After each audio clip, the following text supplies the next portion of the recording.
Good morning. Welcome everyone to the April 25th, 2024 meeting of the Maryland Environmental Service. It is 9:32 and we can begin this meeting. We do have a quorum. It appears as though everybody is here except for one member. And one member will be dropping off of the call for anyone that might be watching and joining us in person. So you will see a change, but the person, Miss Joes, is going to be with us the entire meeting. First thing on the agenda is approval of the minutes, March 28th, 2024. Are there any amendments or corrections or offerings to the minutes? No. And if not, we can assume that they are approved by consent. Thank you. Executive Director's Report, Dr. Glass. Thank you, Madam Chair. Next slide. I win again. Zero expenses in the reporting period of this report, and Deputy just had parking in Annapolis for our budget hearing. So we both have MML, Mako, Tricon, and WEFTEC on deck for the board to know that those are our. And I've got WEFMAX at the end of May. And Deputy also has WEFMAX in beautiful Fort Lauderdale? No, St. Petersburg. St. Petersburg. St. Petersburg. So our expense reports will We're show in that. meetings for the whole time, but Next slide. Hopefully not over dinner. no. Great meeting with the Maryland Department of Environment this week with both the Assistant Secretary for Environmental Justice, introducing ourselves to her in her third month on the job, Assistant Secretary Atkinson, and also a great meeting with the Water Administration leadership in Lee Curry and Matt Rowe, discussing high priority areas for MDE in the water sector that we will be addressing. Also a great visit to Howard University. Did I not put them? Yeah, it's up there. Good. It's at the top on the right. They have a great presentation to their leadership series. They have a grant for about 40 STEM students and trying to convince STEM students to pursue leadership in all fields after getting their technical training. So it's a year-long leadership series, and I was happy to be the keynote for their certificate presentation. So, and even one student pulled up our openings and said she'd apply. So she would graduate in chemical engineer. I'm like, well, we can't pay graduating chemical engineer prices, but hey, I can train you up for your next job, and that would be great. And let's see. Oh, it had a great presentation at the Chesapeake Water Environment Association's Utility Conference on our efforts in, what did I talk about? Environmental justice. And environmental justice and what we've done to date and our grants program. And we will make a point to talk about our efforts in grants. I'm not presenting all of our efforts today, but we'll wrap up our first year's total for submissions, wins, et cetera, at a future board meeting before we close out the year. But we are going to have that as part of our presentations that our interactions at Mako and MML really let jurisdictions know that we do have a grants writing team now. And they have been very productive. I think the total to date is 16 million in submissions. And there are some wins coming in already and some losses, but not 100%. Next slide. Recruitments are still going strong. We had 22 college and job fair events this quarter, 12 events in March and 8 in April. They are still very successful. We are pushing for a resume database that will be completed this fiscal year, so that we'll keep a 90-day rotating database of all resumes received, so that when we have openings that are new, we'll have some candidates that are there. We had perfect mass balance homeostasis, however you want to term it. Eight folks in, 8 folks out in March. And our vacancy rate continues to be below 5% and continues to have a strong pipeline. It's great to get the reports from HR now, where or from the managing directors every Monday, where they will state their number of vacancies, but they will also state where in the queue for from advertisement to have done interviews to have made offers. That is presented every Monday, and it's working like clockwork. It's great to make it a key performance measure, and everything still goes well. So between recruitment, and then the internship program, the numbers I'll present today, we don't have our final numbers yet, but we are at 12. Last year we had 12 interns complete the program. Right now we have 15 confirmed interns. So they've gone through the interview process, or they've said they're going to come back and they're confirmed. And we still have 5 slots where it's in between, where they haven't given us either a solid confirmation or we haven't finished the interview process. So we will almost double the size of the program. It will have a beginning, middle, and end, and exposure to everything that we do. And so it's going great. And HR will present more on it a little bit later, but we have a nice representation in all of our operating divisions and in administration. So really, really proud of that program in its second year. Next slide.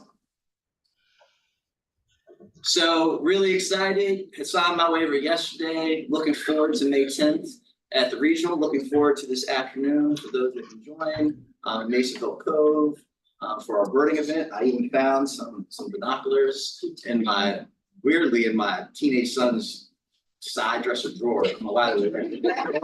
He like stores things in places. Have a plan for our trip to Bowie State to look at their stormwater projects, and you can see their you can really see their decentralized controls, their low impact development technologies all around their campus, even when you drive to their main building, if you know how to look for ponds and swales and bioretention cells. And we're still working on a date for treating wastewater treatment plant visit. And that is the Mid-Atlantic chapter is the overall sponsor, but obviously MES Environmental Operations is hosting the rodeo at Richard. In the name of our the great partnership with the 4 shore counties. Next slide. And of course, in supporting Mr. Logan Milby, again, repeating, the defending national title holder in 2 divisions, correct, Mr. Ford? One division. And that's him right there. Next slide. So I know that Mr. Tosi went over the results last month, and I just want to express that I have also read the entire survey results, and I'm working on going over everything that is included in our culture and compensation style.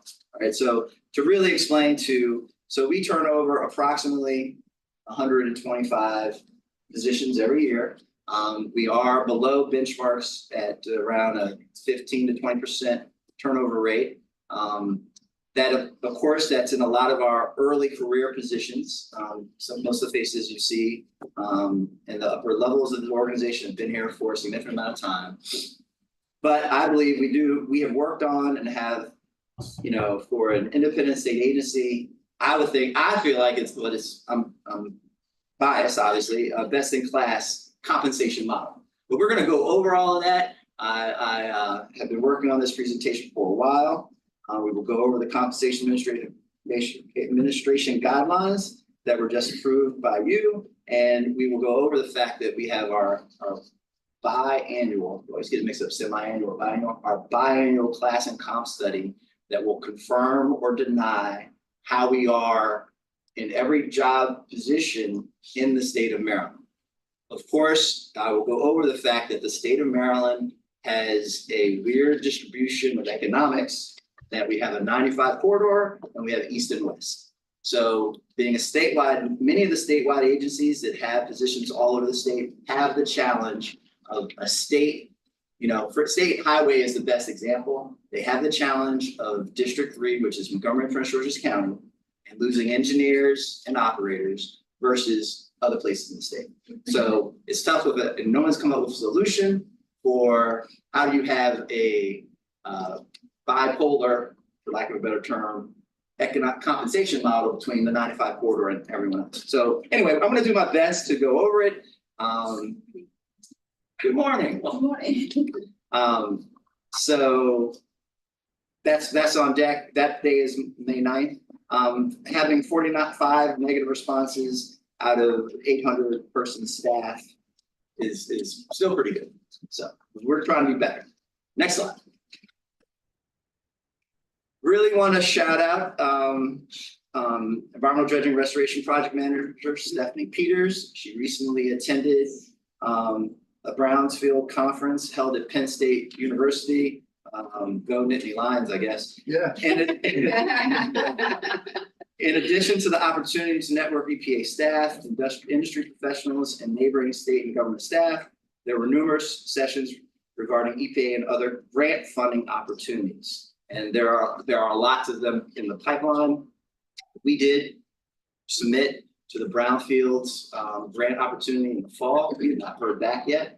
And Ms. Peters was a principal author for that grant and a couple of others. So we were happy to support her in attending this conference. And we hope her lessons learned will yield productivity gains and grantsmanship come in when the next opportunities come out this next federal fiscal year. Next slide. So we attended Woodstock. It was myself, Managing Director Slatnick, and Division Chief Bradshaw, and we spoke to the Woodstock Job Corps. They have like a start of the day, all staff, all personnel meeting, all student or Job Corps member meeting, and there was some tough love being presented, and the three of us each got to speak. And then we took a quick tour of the facilities, and we learned that they have a program for stationary engineering. But really, it seemed like it was a split HVAC and mechanical training and everything. So in talking to them, we have a wastewater treatment plant right down the hill from the facility. And talking with the instructor, he said that it'd be great to have his students visit. And so we coordinated, and they visited the Woodstock wastewater treatment plant. Staff hosted them, and it was a very dynamic interaction. We hope to find a way to, in the next fiscal year, most of the students at Woodstock are from Baltimore City. They have the standard challenge of Baltimore City residents of getting to jobs outside of the city. And there are programs, WSSC has mentioned at that same utility conference, access to programs for wraparound services, childcare, elder care, transportation. We don't have any funding for wraparound services to date, but we look to partner with an NGO to provide them. And there's interested students, and the best that come out of this program are really ready and really eager to work. So they would be great OIT students, and they may even be ready for some of our other apprentices training programs in other areas that we need. So it was a great visit. I'm happy that they toured the plant. Next slide. The title of this one is Pipe Down, Everyone, MES to the Rescue. So on March 26th, MES staff discovered that the leachate storage tank number 2 at Brown Station landfill developed a leak at the lower pump house valve where it connects to the tank. Facility manager Xavier Alexander and supervisor Preston Fuller, of relationship to Ms. Pamela Fuller, sprung into action. After containing the spill, they immediately began repairs and took preventative actions to mitigate the impact of only having one leachate tank in service. Despite heavy rain, more rain equals more leachate, the team worked tirelessly to move to 24/7 operations, arranged for off-site disposal of leachate from the damaged tank, and found contractors to fix the leak, clean the tanks, and inspect the tanks to prevent further incidents. And MES doesn't manage this tank farm. This is not in our contractual relationship with Prince George's County. Xavier and his team did all this to assist our client, working hand in hand with the county to resolve what otherwise could have been a serious environmental issue. Our customer wrote, "Thank you and your team for managing this emergency project. You are doing a wonderful job. Special thanks go out to water and wastewater staff and test staff, and obviously environmental operations staff for quickly assisting Xavier and providing much needed guidance and advice. one MES for sure. So I just wanted to read that out. Cheers all around for. Hopefully, Mr. Fuller will get that message.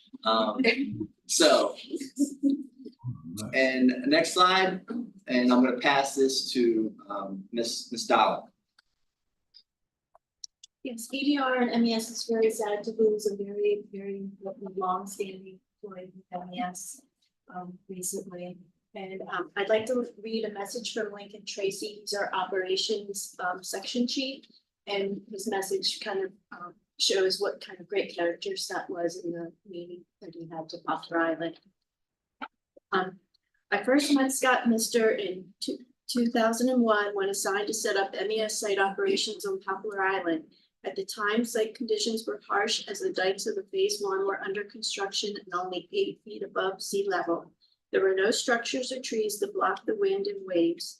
Accessing the project by boat was especially stressful because there were no defined access channels and plenty of hazardous shallows with obstructions below the waves. These conditions were commonplace for Scott Mister, who had made a living as a waterman on Tillman Island. While the rest of the crew, including myself, arrived on site a little wide-eyed and exhausted from the adventurous commute to the island, Scott was always calm, relaxed, and ready to start the day. Scott was a role model to all the crew, including the supervisory staff. Despite the cold, wind, heavy seas, rain, or snow, Scott would be the first person on the boat to make the trip out to the project. While the rest of us took a moment to collect ourselves from a particularly harrowing journey, Scott would walk off the boat and head to a machine to start his workday. His confidence was reassuring to everyone on the team. Scott's sole purpose was to work. If he felt what he was doing was remotely ineffective, he would immediately change his approach or move on to something else. He was never idle, and if there was a moment between assignments, he would find something productive to occupy his time. Scott thought that idle chit-chat, gossip, and complaining was pointless, and he would walk away if there was a hint of any of it in a conversation. I look back at Scott Mister with great admiration. I do not think I've come across anyone with a stronger work ethic. He was a stellar member of Poplar Island team, and we will miss him dearly. Lincoln Tracy. So, if we could have a moment of silence. Yes, please. Yeah. Thank you.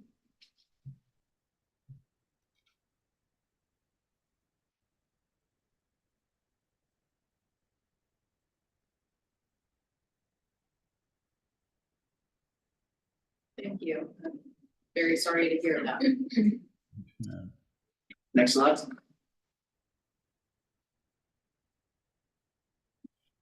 To Deputy Fouquet. Okay. The first, we've had 2 retirements in water and wastewater recently. James Scott joined us after being in the Marines for several years and then going to Morgan State. And he started as a drafting technician and was here shortly before I started. He was one of the first people I met when I came to MES. But he went from doing that to being a construction inspector. And he had been out in the field and he was, I guess we considered him one of our senior inspectors. He was so reliable. He was always, he took great care to make sure to document what was going on at any site. He's just done a bunch of different projects, we've sent him all over the state, to the prisons or to Southern Maryland, and he's been at Point Lookout recently, and that's the last project he worked on. And one thing I have to say about him, besides his infectious laugh, James would get you laughing all the time, but he also managed to know all the good restaurants around every site he was stationed at, because it was like, he's there, he had to find a place to eat, and he'd go, oh, we're gonna go to this place for breakfast. They make the best breakfast. So he was special. He was a great teammate, loved working with him, and we are really gonna miss him. I know Matt is really gonna miss him. And Randy Craig. Because we got a lot of projects right now, and our inspection staff is getting smaller. And the next person is Randy Broadwater. Randy started with MES about the same time, shortly after I did, and he has been out in Western Maryland the whole time. But I got to work with him on some projects at Deep Creek. He was in that region. And when we took over Garrett County, when Garrett County hired us to operate all the plants in the county, he became the assistant regional out there. Very reliable, really good operator, he knows his stuff. And he's just been a really important and valuable member of the water and wastewater group. And it's, you know, we're sad that he's going, but he's excited about doing some things in retirement, and we wish him well. Applause for both of them.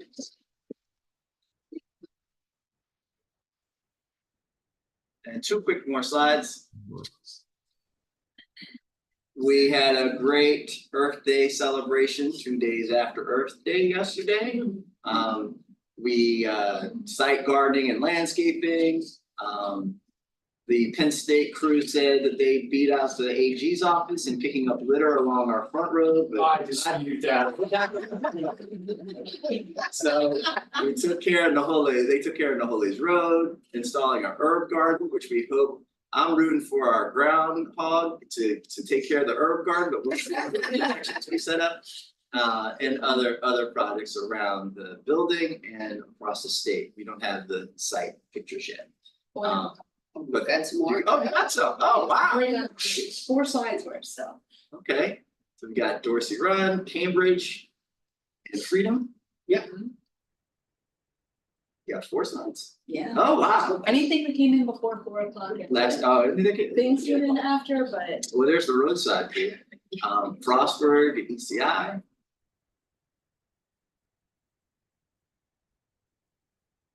See Shauna's sweat on our brow. You're not used to doing that kind of. Deep Creek Lake and DME down in Cheltenham. There they are. Huh. And there's the herb garden. The herb garden is at ground level. I'm rooting for the groundhog, yeah. And we had a recycling and composting demonstration and the sniff test with wastewater biocides. It's funny that we're showing John Grover there too, because he sniffed the container that had sludge in it and immediately left. So happy Earth Day to everyone. Happy Earth Month, week, lifetime. Next slide. And so there was a minor emergency when a swarm of bees was identified on the evening of the 23rd. And our licensed beekeeper came out and relocated, and we had approximately 9,000 honeybees moved from a birch tree and added to our boxes. So more honeybee production. Anyway, and that concludes my report. Thank you very much. Mr. Tosi, legislative update. Good morning. So the Maryland General Assembly opened its session on January 10th, concluded 91 days later on Monday, April 8th, because of the leap year this year with the 90-day session. So from last year to this year, there was a net increase in the amount of bills that were introduced and passed generally. The budget kind of remained the same for the most part, and the capital budget actually decreased a little bit, which I think may reflect kind of the budget challenges that the General Assembly faced this year. From MES's perspective, we had no issues with we do have operating budget hearings, but you know, we're not appropriated operating revenues, so those are mostly formalities from my perspective. The capital budget hearings went well. We didn't have any reductions or cuts from our capital budget requests. No deficiency requests either this year, which was great.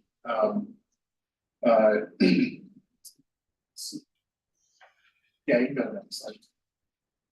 Oh, 2 things on the budget. The 2 reports that we're going to be required to file are the annual issue with the funding statement, where we convey our unrestricted net assets, our overhead rate, project reserve funds, et cetera. That's going to continue on this year. And we're also going to be required to report on executive salaries. And that's kind of a dovetail into the next slide, which is our MES bill. which passed and we got 99% of what we wanted. The only thing that we did not get, which we let go of, was the board quorum issue. If you remember, we were proposing originally to reduce the quorum, but not the vote requirement. The vote requirement and quorum requirement are going to remain the same. 5 of the 7 members of the board need to be present, and then and at least 5 members need to vote in favor of any action that the board needs to take. So those were removed from our bill, but everything else with respect to changing the definition of municipality, allowing us to provide a potential client with a proposal instead of a full contract, and then all the issues related to the annual report and the annual financial audit were all kept in the bill and passed. And also, with respect to the annual report, we used to have a requirement to report on all the salaries for all positions and include that in our report, and that's no longer going to be required. Instead, we have the budget narrative that requires us to do the executive salaries. So that's all good. Next slide. The next bill would be the state treasurer's proposal to remove the state treasurer from 4 different boards. He was successful in 3 of the 4, and the one that he's going to stay on is the MES board. What they ended up doing was, I think, adding the comptroller to the other boards. So the Maryland Agricultural Land Preservation Foundation Board, the Coast Guard Council Board, and the Maryland Commission on Climate Change. So that's they're going to transition. I think the bill is effective June 1. So as of June 1, the treasurer will be off those boards and the comptroller will be on that. Go to the next slide. The Baltimore Regional Governance Water Governance Work. So there was a similar bill that was introduced last year. That was the task force. Task force concluded its work, and now they created a governance work group.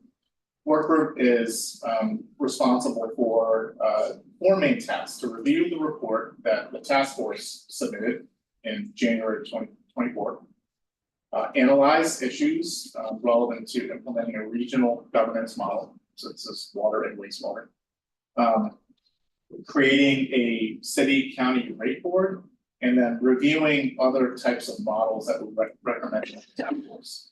They have to report by June 30th, 2027. And the membership is largely the same from what it was in the task force.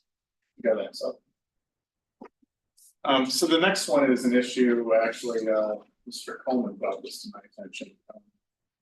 This legislation would prohibit certain provisions from being included in state contracts, and this applies across the board throughout the state. So principal units of state government, independent units of state government. I'm not going to get into all the issues that they're going to prohibit. It grandfathers all of our existing contracts into the structure that they're in right now. So that it would not require us to rewrite any contracts that are that are existing right now. It also grandfathers in all renewals of existing contracts. So this would apply essentially to any new contract. That could be with existing clients. There's some issues with Montgomery and Prince George that are coming up this year that I think we may be incentivized to move forward on quicker. The bill is effective on October 1st, so there's some time before the implementation. And we're going to do a little bit of a deeper dive into the specific provisions that the bill contains that would prohibit from being included in state contracts moving forward over the next couple months. Family medical leave insurance program. So you might remember this from last year. I reported to the board last year that this program, which was passed in 2022 session, experienced some delays in implementation last year, and the same would be said this year. So last year, the adjustments were that the implementation will be delayed for a year. So in other words, until this year. This year, the delays on implementation are for an additional 9 months. And then there are some administrative changes that don't really pertain to MES, but that's the most important thing. So essentially, the contributions need to begin in, I think, actually don't remember the exact date. It says up Is there. it up there? Yeah. Great, I didn't write my note, but I wrote it on the slide. So July 2025 contributions begin for the employer, for the employee to full benefits. Those benefits would begin July 2026. And then again, there are some other issues that are kind of administrative that aren't really gonna apply. Did you have a question? Okay, I thought you were. That's all I have for that one. Let me go to the next slide. So PFAS, so there was some movement this year on PFAS, and I know the federal government has been looking at implementing standards, but they have not moved forward with any type of regulatory issues yet. They are considering it, but they haven't finalized any rules yet. This bill originally spoke to those rules that have not been finalized, but it was amended pretty significantly and scaled back. So there aren't any specific thresholds to be met yet, but the Department of the Environment is going to be required to work with publicly owned treatment works and what they call significant industrial users, which the definition of which does not include state, local, or federal government facilities. So there's going to be some MDE movement in developing monitoring and testing protocols, through by the end of this year. So it's something to keep an eye on, and we're going to have to be mindful of when we receive waste, whether or not it's going to be meeting those thresholds in the future. Federal rule came out. Anybody, did you have what? The federal rule came out. Came out last week. It came out last week, or so I'm Friday, just- I'm not with the times. I don't know. Most of the environmental people in London. Yeah. But MDE is on it, and we talked about it. Okay, cool. You can go to the next slide. Did you already do it? Okay.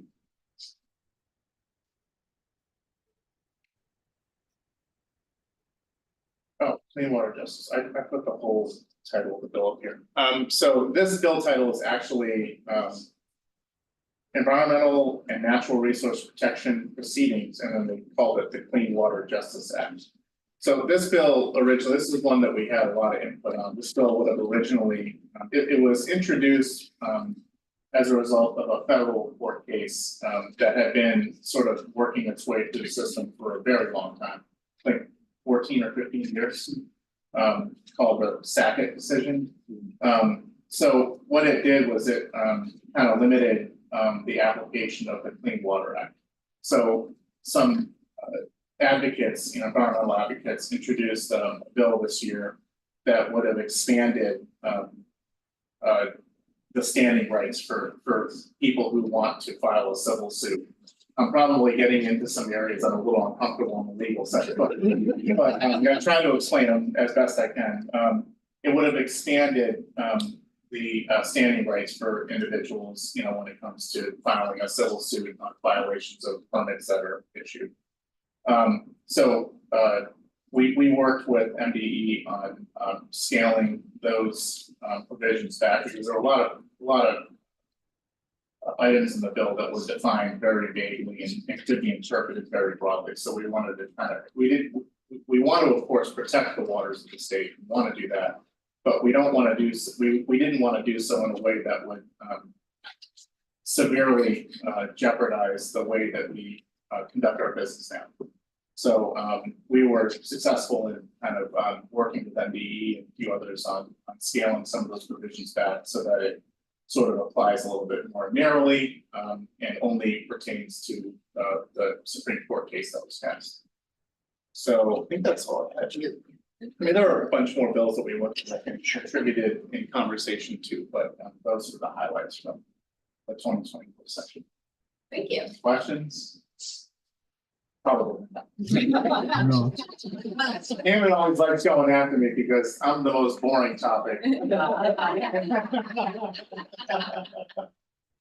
Boring subject, I try to make it in. You do. I did want to just follow up on one of the bills that Jeff mentioned, which is the MES bill, takes effect July 1st. Yeah, so originally, you're right, we were gonna have it effective October 1st, but we worked with the committees to make a few changes, that was one of them. The July 1st date would better coincide the fiscal changes that we're making with the state's fiscal year, so. Thanks, Sean. Thank you. Next on the agenda is the new business report for April 2024. If everyone has had a chance to look at that, if not, it's displayed for you. And are there any questions or items for discussion?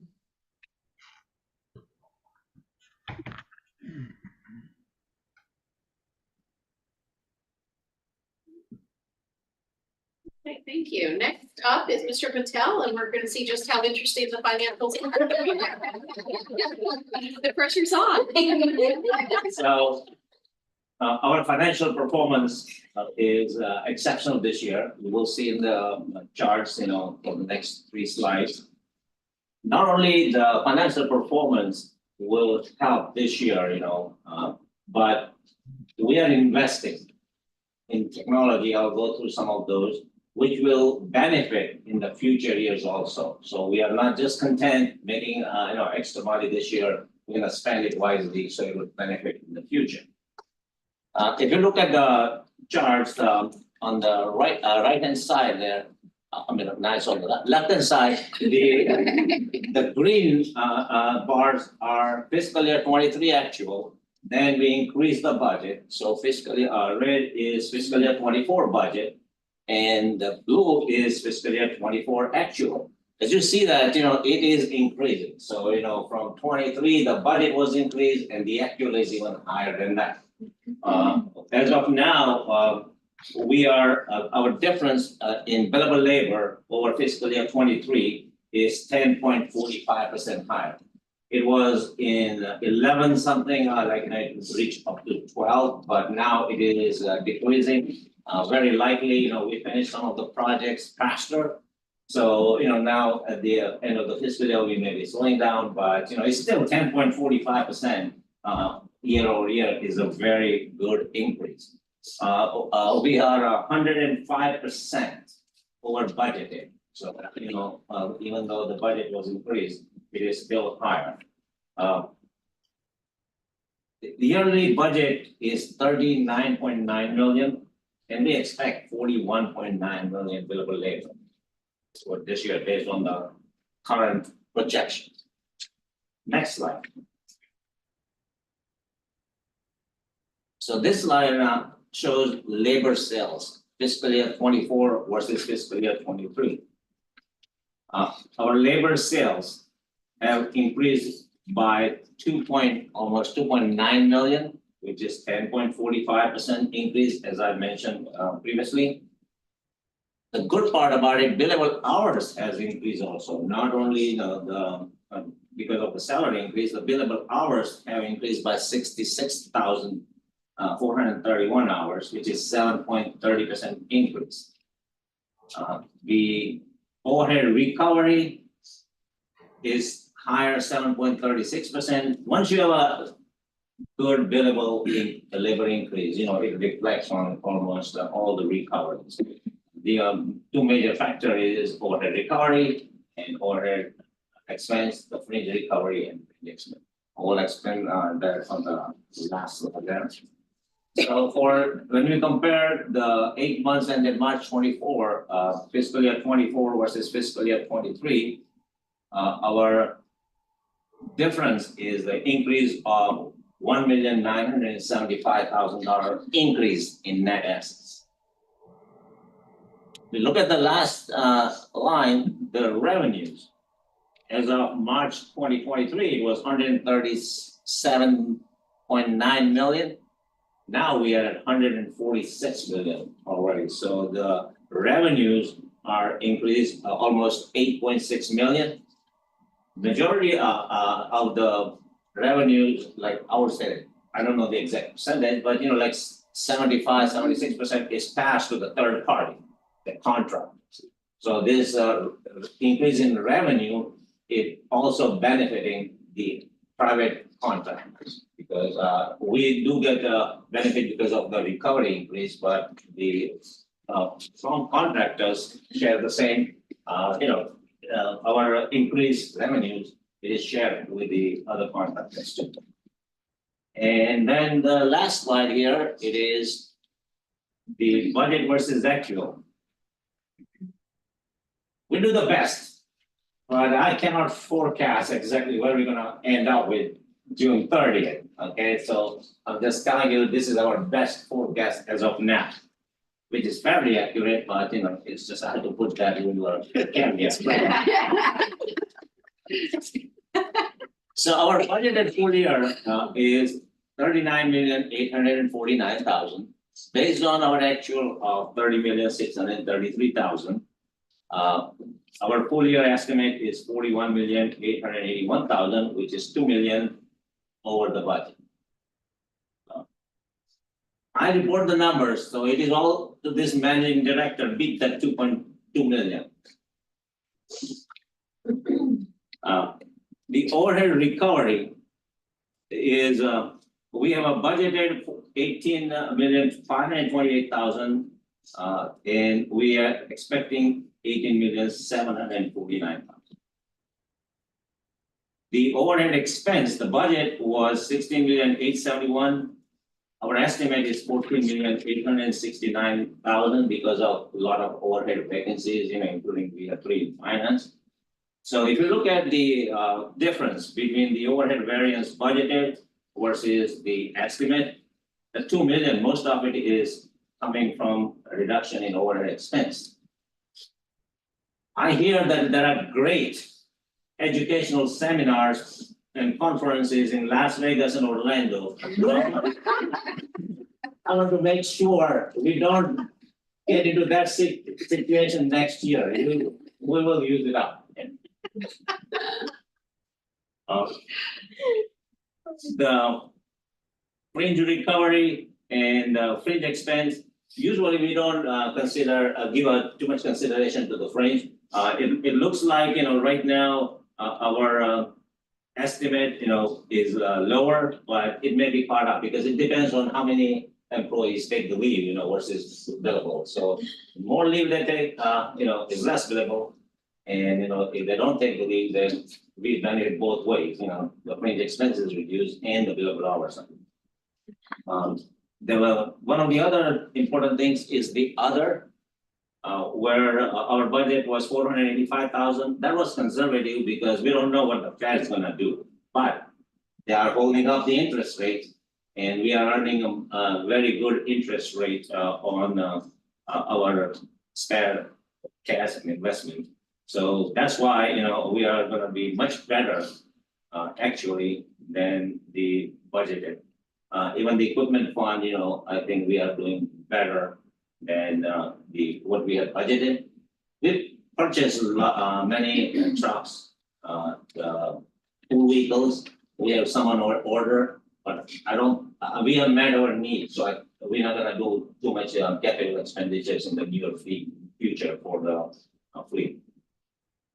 So increase in net assets is the budget was 4.1 million. We are expecting 6.9 million, but there are some caveats in there. Last month it was 7.2 million. We already put aside $500,000 for retirees' health insurance. And then, as I mentioned, we're gonna spend some of the other excess in the investment will be made in technology. Yeah. I don't know whether, I'll tell, because Jeff and me, when we are talking, our head is there. We are looking into having a nice camera projection set over here. So that way, you know, it will. You don't have to see the back of your head. Okay. So that is one technology improvement we're gonna do.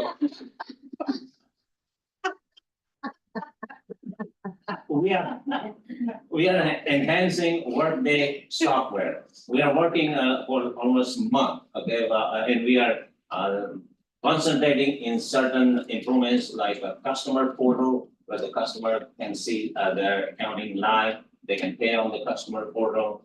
We are doing the integration between the DBM health insurances versus our Workday. So we are improving that will help in many years to come. Tablets. We are gonna purchase tablets for every operator. That's about, almost 150 operators with the software that would monitor the lab results live. So that is already in the, it's part of today's procurement that, if it is approved, then we're gonna go with that. So basically, we are keeping an eye on the future. And we're gonna use that, and if we still have 2 months, we're gonna keep on looking at it and see what we can do. Training too. Training, Training. right, yeah, so we, as a matter of fact, right now, is like 10 to 4 was the demonstration from what we were the training. So, then we're gonna have an automatic training module, so that way, employees can learn at their leisure. So. Everything looks good, I think, we are spending in the right direction, because we are, environmental company and technology, so not only in the field. We're gonna enhance the technology for the back office also. And that's all I have. Well, I think next we are going to see how interesting HR is. Oh, boy. Really tough act to follow. So our vacancy rate is holding steady below 5%. We're at 4.18 at this point. We have 33 vacant positions and 5 of those are brand new. But of that, we have 11 folks hired, just waiting for them to come on board, and 4 people have been chosen in the hiring package process, so we're making progress there. And I know Dr. Glass mentioned the internship program. We do have 15 interns hired, but 2 more have been offered roles, so we're up to 17 as of today. And I'm really excited for them to start. The first one I believe starts May 15th, so they'll be here before we know it. Wow, wonderful, that's early.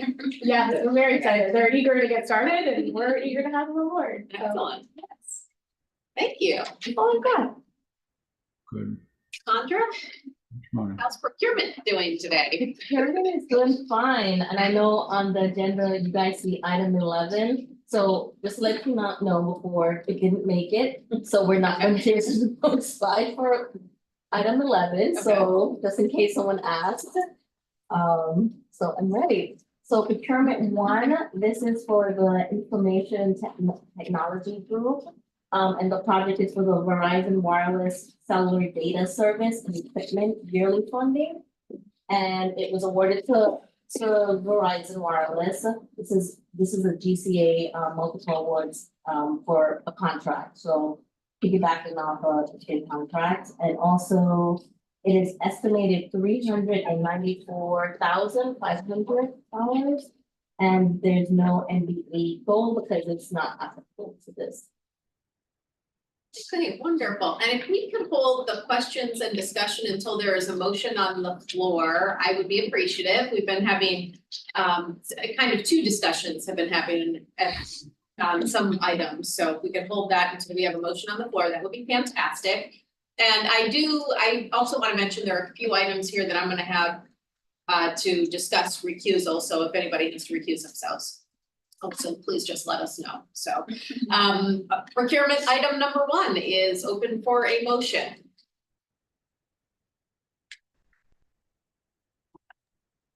So moved. I will second. And the second, are there any questions or items for discussion?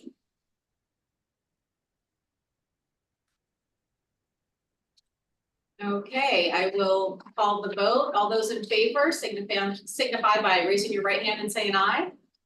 Aye. Aye. Aye. Any opposed? Okay, unanimous approval. Thank you. Number 2. So number 2, this is from the Technical and Environmental Services. The project name is MDE, Multi-County Post Preliminary Products. And the procurement method is from our shortlist, the GIS shortlist. So, and it was awarded to WSP USA Environmental and Infrastructure Incorporated for the amount of $213,019.50. And the MDE goal set for this is 19.7%. Yeah. Is there a motion? Thank you. Is there a second? Second. Okay, are there any questions or items for discussion on number 2? Okay, hearing none. All those in favor, please raise your right hand and say aye. Aye. Aye. Any opposed?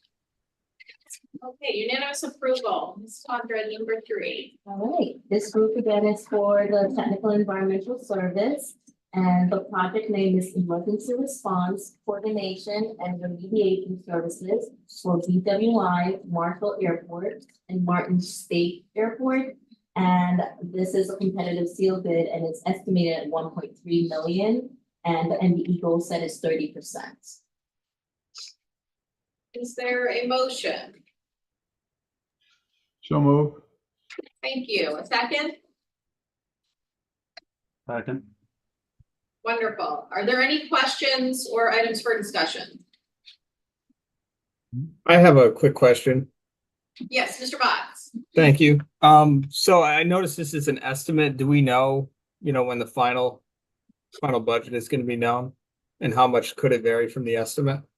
So this, I'll pass Slatnick for any other details, but this is something that we started as a resource to the client for literally emergency repairs, flooded spaces, damage to facilities with our maintenance support that does the de-icing and takes care of their pumps and valves at the facility. It put a heavy load on that team, so they need to be able to sub some of the work if they're being overloaded.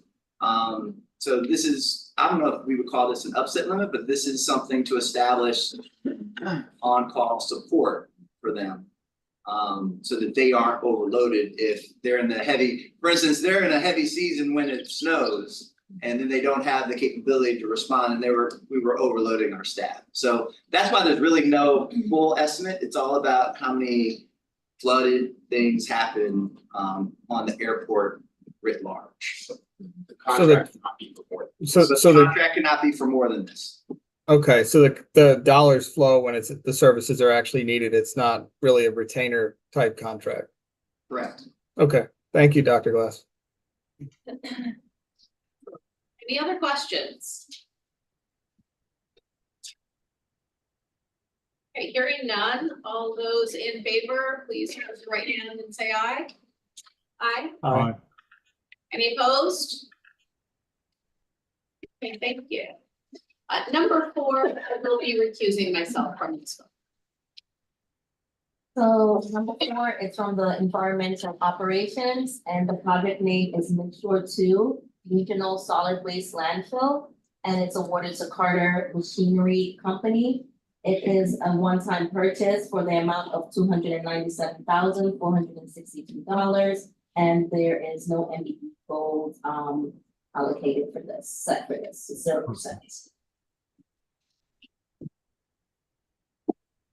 Okay, is there a motion for approval? So moved. A second?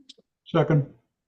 Thank you. Any questions or discussion items? I just have one quick question. Yes. Are we gonna have this in time for the rodeo next month? No. No. We'll let you ride something else. As long as you sign the waiver.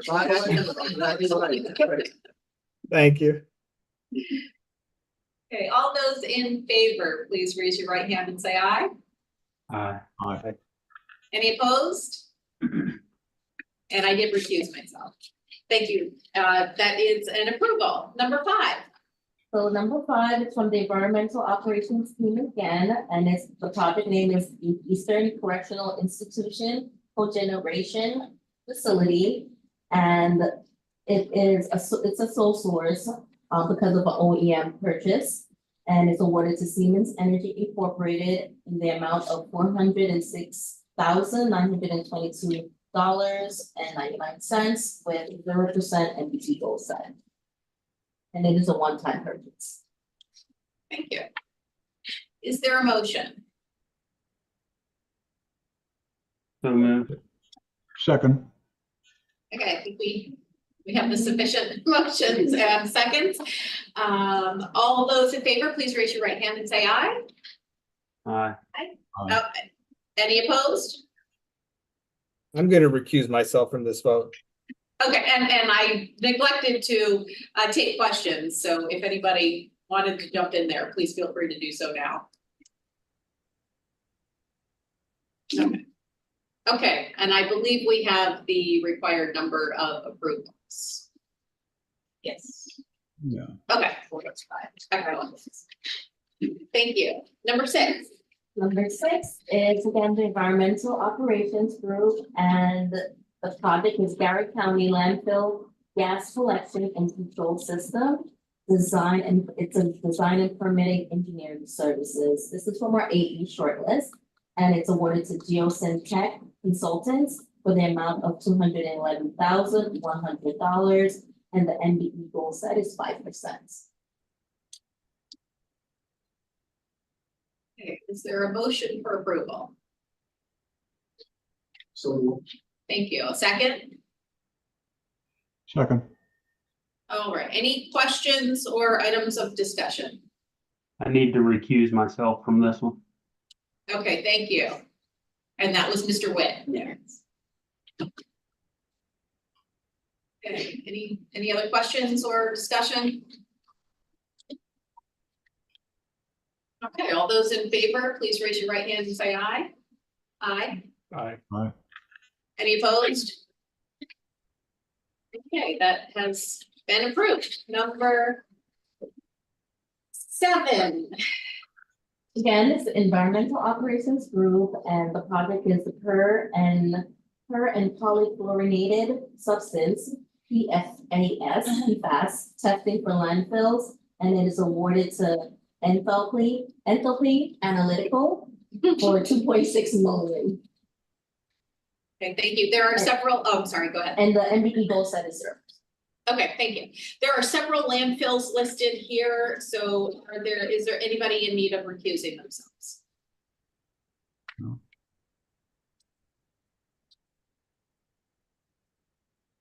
Has everybody had a chance to review the list of the landfills? I can read them out loud if needed. Oh, Mr. Wood, I believe you're on mute.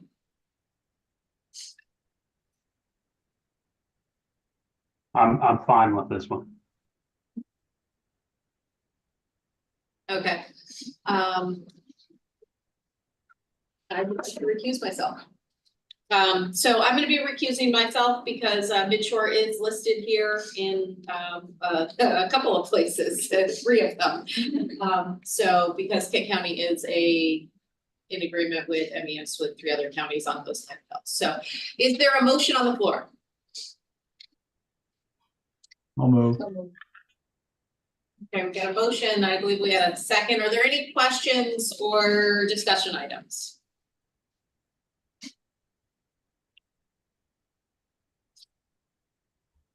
Okay, hearing none. All those in favor, please raise your right hand and say aye. Aye. Aye. Any opposed? Okay, thank you. It looks like we have an approval on that one. And number 8, lucky 8. I know, it is the Water and Wastewater Operations Group, and the project is supply aluminum sulfate for statewide use. And it is awarded to Intercoastal Trading Incorporated. This was an SBR designated bid, and it was awarded to Intercoastal for approximately $1.1 million. And it's a 1-year term and its MBE goal set is 0%. Thank you. Is there a motion to move this to the floor? So moved. Is there a second? Okay, any questions or discussion? No. Okay, hearing none, all those in favor, please raise your right hand and say aye. Aye. Aye. Any opposed? It's like we have unanimous approval, number 9, excuse me. Again, it's the water and wastewater, for the engineering, division. The project name is Cheltenham Youth Detention Center Wastewater Facility Improvements. It was awarded to WM Schosler Company Incorporated for $14,922,000, and the MBE goal set for this is 20.6%. Excellent. Is there a motion for approval? So moved. Excellent. A second? Second. 2 seconds. Okay. Are there any questions? Yes. On several of these, we are seeing this, us looking to do things that way right now. I don't know whether that was something that just came up out of, or we're looking at it. There is a provision in the regulations that allows the agency to present to the board a proposed procurement with an upset limit. And the board can approve that without knowing who the ultimate awardee is going to be. The agency can then move forward and advertise and procure a contractor. And as long as we bid or solicitation is below the amount approved by the board, that they can move forward finalizing it for you. So that's what some of these are. I just think we look at the risk involved with something falling apart. It's better to get it, put it in under a controlled position. Been waiting for things that have been 2 weeks. Then we can do something. So we might just look at other possibilities that we might want to do something before it's time, before things not moving this way like that. Well, we do try to do that in we had the master plan for the state facilities updated. So that we could plan on what capital improvements would be needed. The question always is whether or not the state's gonna give us the funding for those improvements. Cause I know there's a couple of them this year that we requested funding for that we're not getting funding for. But we do our best. Any other questions or comments? No. Okay, hearing none. All those in favor of approving item number 9, please raise your right hand and say aye. Aye. 2 ayes. Opposed? No. Okay, it is approved. Number 10 and final. Yes. Wait a minute.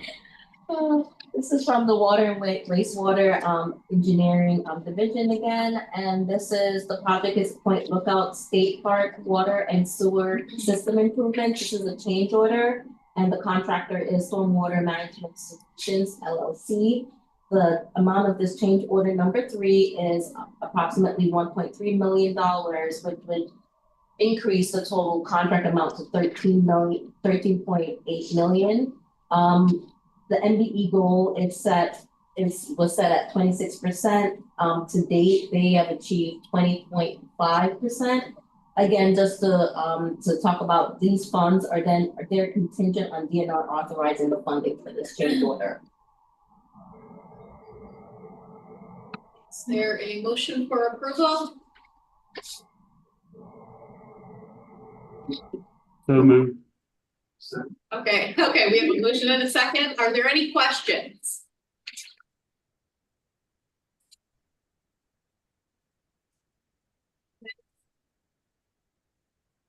I would like to ask the question, do we know why they haven't received or they have achieved their goal, and is there a plan in place to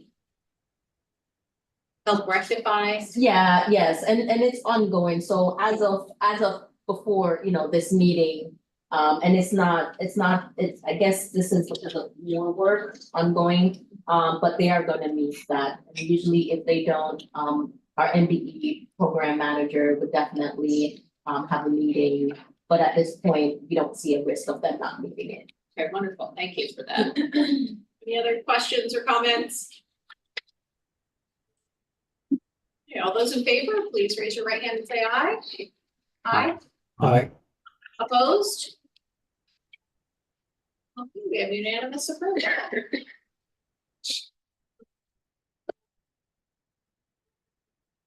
Let's see, attached, we have the procurement notifications, contracts, purchase orders, amendments and change orders.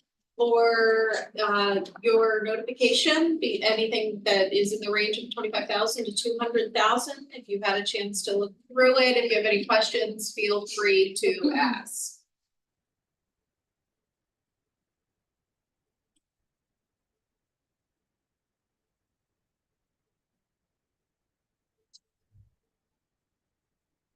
Okay, thank you. Mr. Coleman with the legal one. My final reminder to board members and executive staff to follow your financial disclosure forms with the State Ethics Commission by next Tuesday at 11:59 p.m. Unfortunately, one of the areas that our office has gotten involved in the state's response to the Key Bridge situation. And the Attorney General's office has put together various groups of attorneys working on different components of legal issues that have come up from that tragedy. So Priscilla, Carol, and I are assisting the Attorney General in 3 of those groups, different matters that come up. And at some point, we think that MES will be, some of their MES activities will be drawn into the state's response to the situation. The last thing I'd like to mention is that I was glad to hear that Mr. Patel has funding available for training and conferences because the International Municipal Lawyers Association is meeting in Orlando. In hurricane season. Definitely go. Discussing whether what programs they're offering. But actually, I review all the proposals too, not just the budget. So I'll need some extra training too, so we'll. No, you could benefit from their. It's like potentially the risk manager should go as well if it's hurricane. Bunch of words together. Okay, next on the agenda, we have group updates and we are going to start with Ms. Lavin. Thank you. I'll do the best I can, but Colin's winning today. Today, our update's on a small project, but it was an important one, specifically for the community surrounding it. One of our main clients is the Maryland Military Department. We have about 100 tasks with them.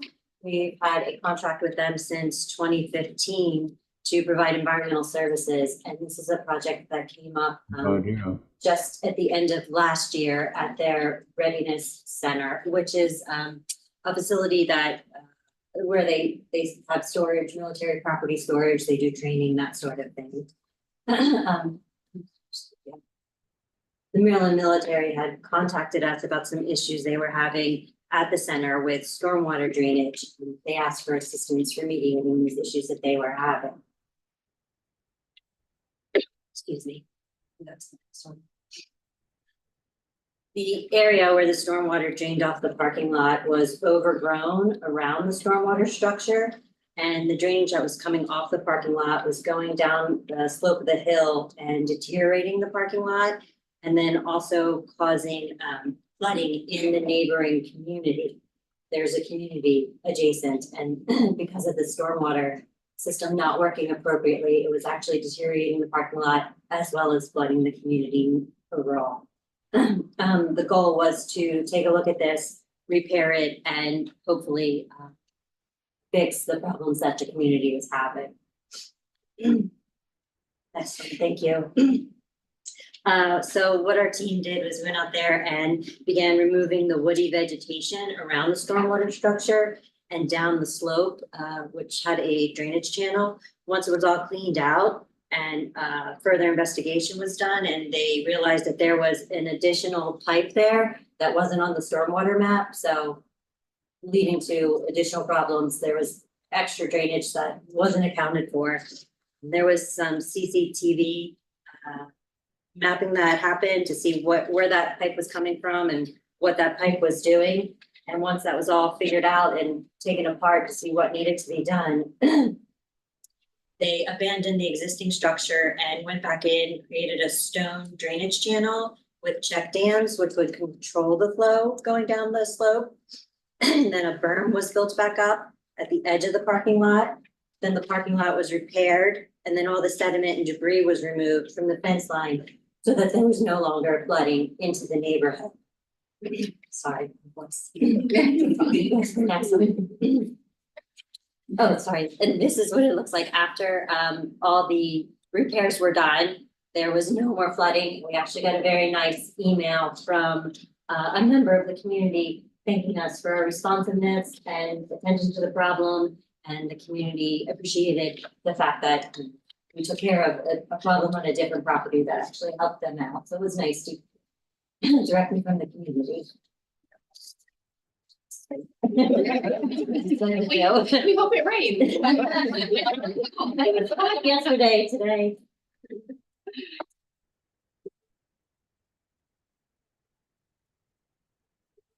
Organic composting marketing. Okay.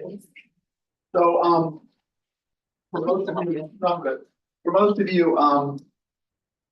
may not realize it, but the county government that we work for our recycling programs, or plastics, and metal recycling, and our composting operations are heavily subsidized by the county. Our ability to market those products and everyone wants some success. We got to maximize value for the material and we continue to subsidize those operations. Several years ago, in recognition of an ever-changing market, and brought about first by the China Sword program, one of the recycling markets became much more complicated, much more competitive. We upgraded our ability to market those materials, and several months ago, or the last update, you heard from Angie Webb, who talked about plastics recycling. Angie's extremely talented and talked about the aftermarket, basically what happens once plastics leave our earth. Well, today I am very pleased to introduce to the board another member of our marketing team who is again talented, Kristen Sampson. She markets our recycled organics products for us, compost products. We have a bag product that we sell in the big box stores, but most of our compost is sold in bulk. It gets sold to small lawn and garden operations or distributors that cater to a lawn and garden operation. Just comes to us with extensive decade-long experience in that market. I've had wonderful compliments from our clients who are under capabilities. Again, I'm really happy to be able to have her here today and present out to market the lead growth. Thank you.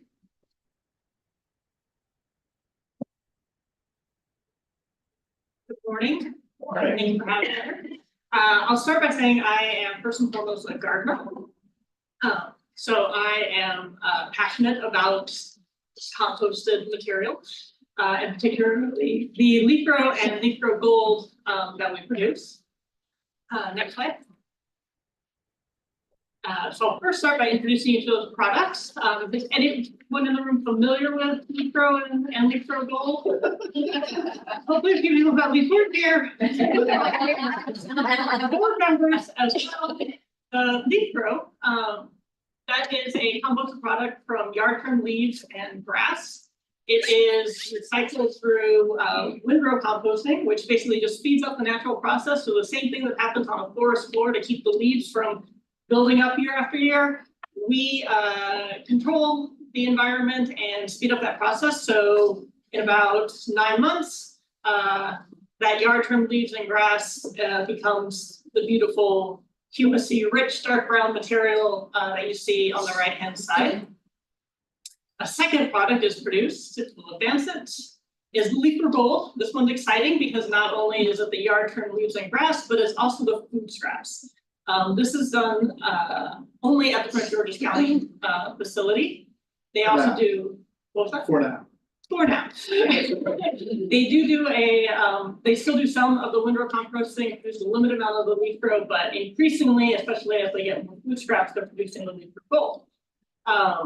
Their system is even more controlled, and we're able to monitor all the variables closely enough that the material is actually ready for screening and curing in just a matter of like 12 weeks. So much quicker. Gets to market very fast. And that's where I come in to help get it to market. Next slide. There we go. So the material that people are most familiar with is generally the bagged leaf grow produced out of the Montgomery County site. There's a small video of the bagging operation. We're able to bag 650,000 bags annually on site. It is sold in Maryland, our biggest market, but also in Virginia, Delaware, West Virginia, Pennsylvania, and are working on making inroads into the New Jersey market.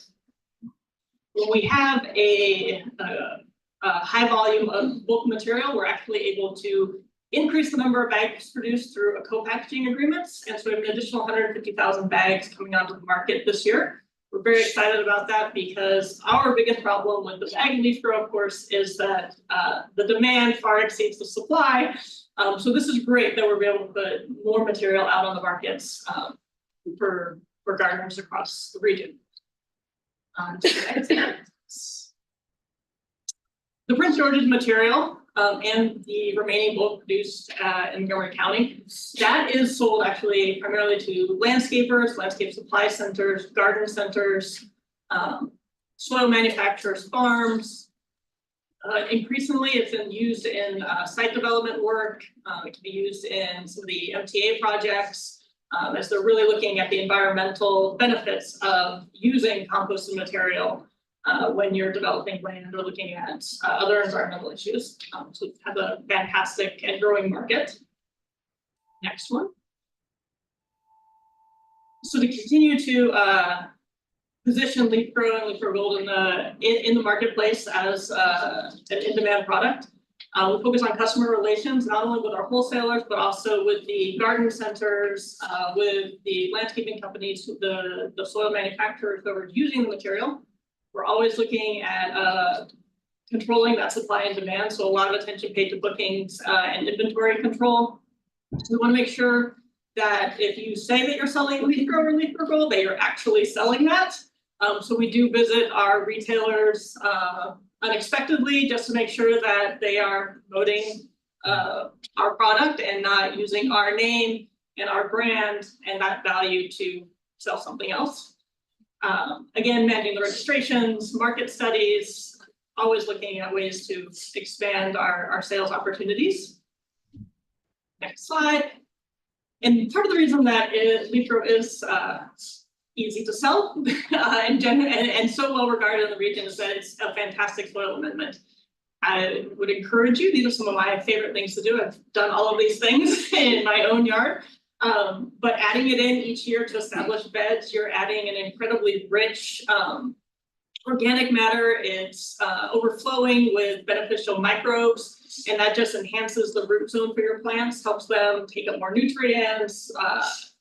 It helps hold water or stabilize water. You can use it backfilling when you're doing a new planting, give it a little extra boost. You don't have to add expensive fertilizers or synthetic fertilizers. And then top dressing your lawns, you put a nice thin level on in the spring, and you're gonna have lush, beautiful grass for the summer. It's fantastic. It's a great one. You'll be the envy of all your neighbors. Throughout the state, of course, and if you were interested, I'm happy to help you find a retailer near you. Thank you. Thank you for joining us, Ms. Sampson. Very enlightening. Mr. Barr is not here, correct? Okay. So I thought he may be here to introduce Mr. Lipinski.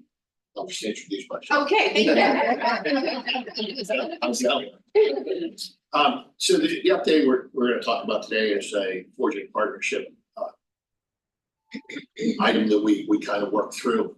Back in February of 2022, the first Thursday of February 2022, I stepped into this meeting with DNR and I had a list of all these projects in which I'm sitting there getting grilled by the folks from DNR. And I said, wow, there gotta be a better way than we just doing this. So what happened was we started to bring our team to the table and meet every first Thursday of the month, and we get everybody together.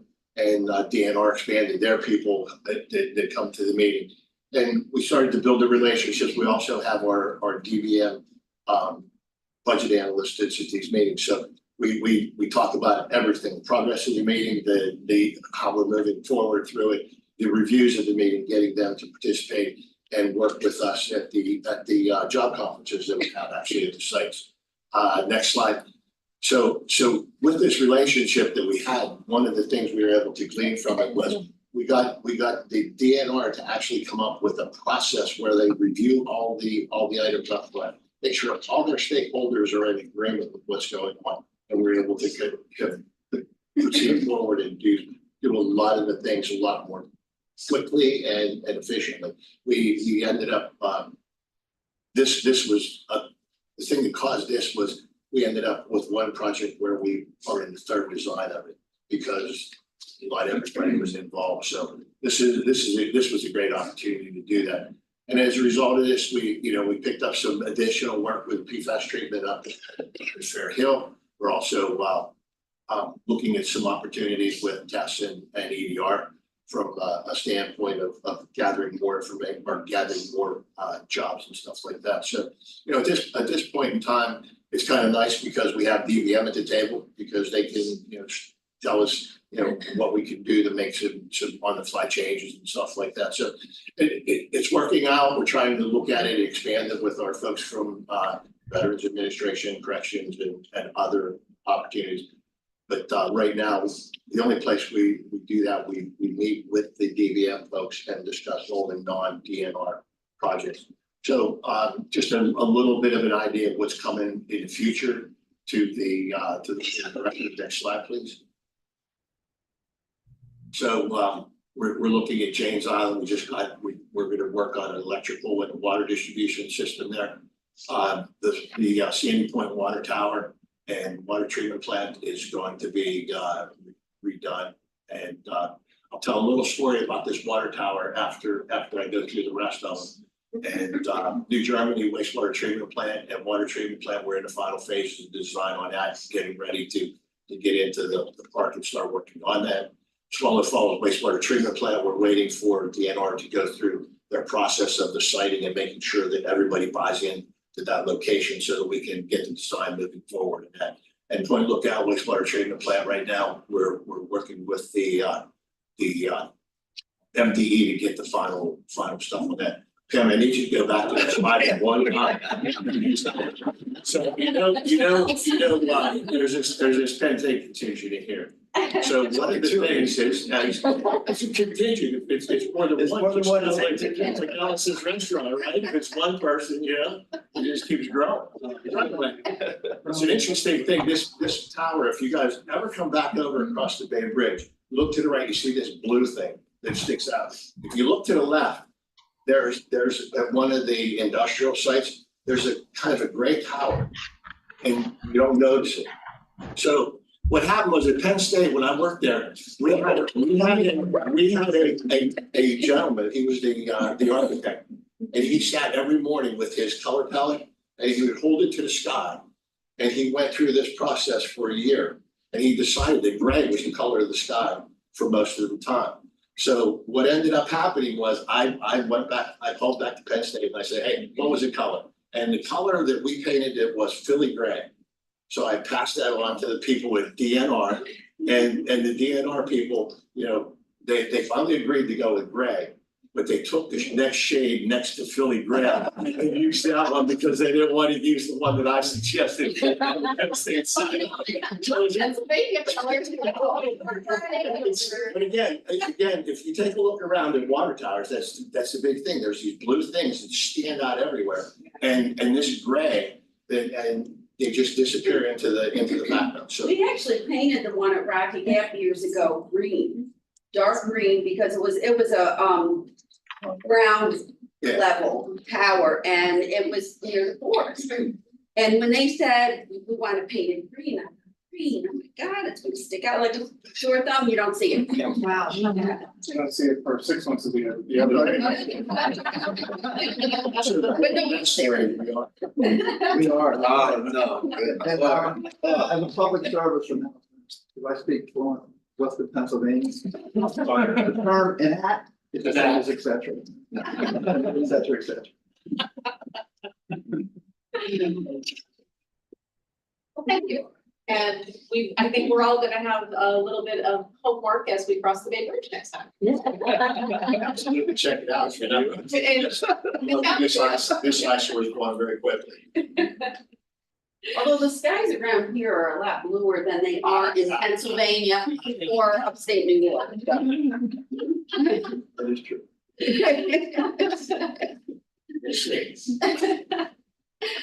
No. Okay, Ms. Dolinar.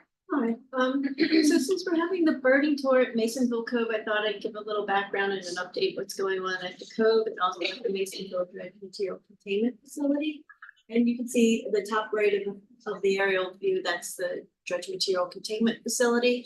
It was originally constructed between 2011 and 2010, and the dikes were raised to an elevation of 10 feet. It was later, and the purpose of the facility was to hold dredge material from the harbor channels. And then later, I don't know about this one, I'm sorry. I just wanted to have like the aerial. No worries, just. But then the dikes were later raised to elevation plus 18, and that was completed in April of 2020, and it gave the facility capacity 6.4 million cubic yards. And as part of the permitting process for this facility, mitigation was required. Some of the off-site mitigation included stream restoration, a dam removal, some eel passages and fish stocking, and then also 4 trash interceptors, including the captive trash wheel at the Cove. And some of the You get to see that today. some of the other mitigation that happened on site included massive landside cleanup of the Cove area. The Cove area is that bottom left corner of the aerial. The facility prior to our remediation and cleanup was a historic dumping ground. Tons and tons of debris, like 880 tons of concrete was removed, 206 tons of scrap metal, 45 tons of tires, 7,000 over 7,000 tons of miscellaneous debris, and 6,000 tons of timber. So it was a lot of extensive work.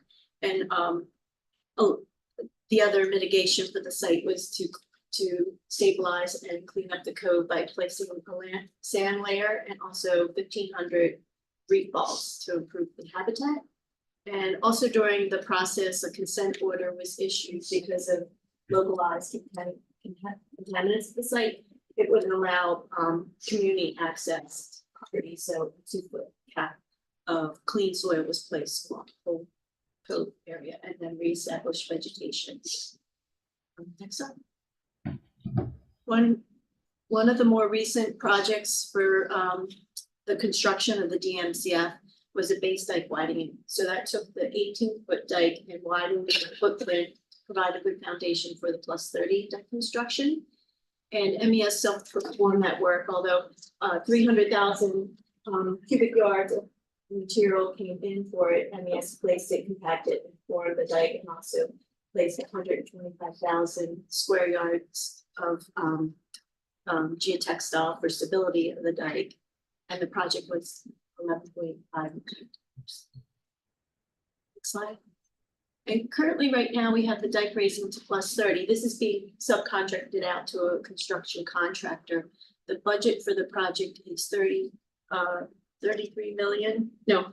Yeah, but 25 of it is for the construction contractor and about 8 million is for MES, and MES is engineering consultant who performs all the construction support services like inspection and submittal review and survey, and things like that. One of the sorry about this. One of the design elements is a 6-foot segmental block wall. Some pictures will show here. You can see that. Next slide. Another design element is the mechanically stabilized earthen wall, and that'll occur from elevations 12 feet to 30 feet. And I told you it was already at 18 feet, so you're probably wondering why it's 12. They went and dug into that dike on the side to start the whole MSE wall. One of the reasons we went with the MSE wall is to have a smaller footprint of the dike so we could maximize the capacity. And once the dike is plus 30, we get another 2.2 million cubic yards for a total of 8.2 cubic yards capacity for the state. So, and then later the dikes will be raised to 42 further down the line, and that'll take us up to another 2.2 million cubic yards. Slide. Here's another view, rounding out the corner of the facility is the first lift of the MSE wall.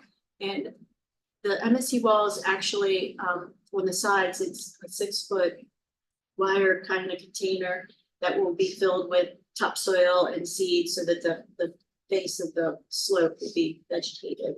And it's all anchored into the dike system through a geogrid structure. Yeah, maybe we'll add some leaf row too. Next slide. And then here's some photos of Masonville Cove that we'll be seeing in a little while. It's comprised of 70 acres of water and 54 acres of wetlands, nature trails, and of course the Masonville Cove Environmental Education Center, which you can see in the center photo. This was the nation's first designated urban wildlife refuge partnership by the U.S. Fish and Wildlife Service. And it's a place where the community and students can learn about the environment and restoration.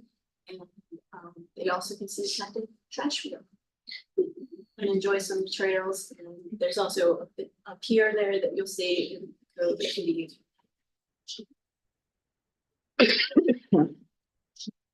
Next. Back to the dike raising, where are we at? With the timing of the construction schedule was? It's a 30-month construction period, probably the first 6 months. First, maybe a little less. So they're doing pretty good. We're on schedule. So there's a lot more than we had. So I'll give some other updates and some pictures. It's pretty exciting to go out there and see how quickly we're doing.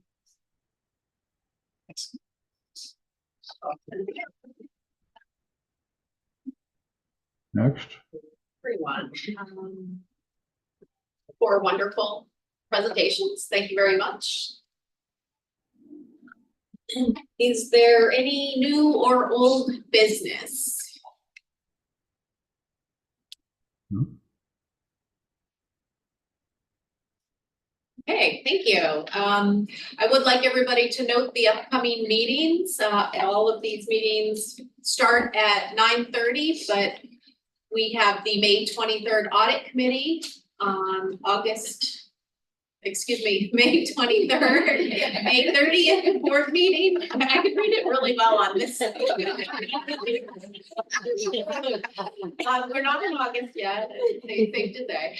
June 13th, HR Committee, and that is a new date that was previously not discussed, so that is an update.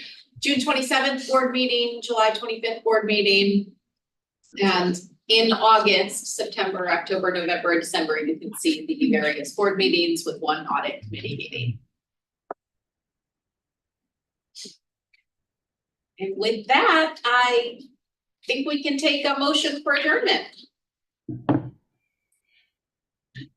So. Thank you. We were gridlocked there for a minute. Second, anyone? Second. Thank you. Okay. Three of All us. those in favor of adjournment?